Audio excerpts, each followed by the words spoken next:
Hi everyone, I hope you are doing well. Today we'll talk about how to fix or how to solve the problem of Shopify. You will click on settings,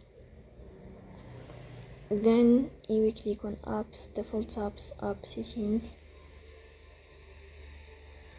Here in this list you will search about the application of Shopify.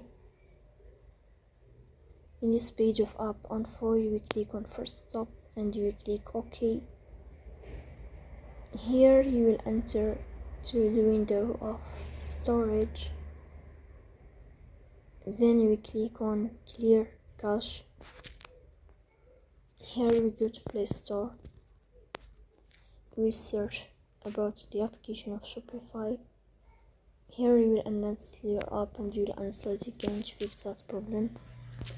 So that's all, don't forget to support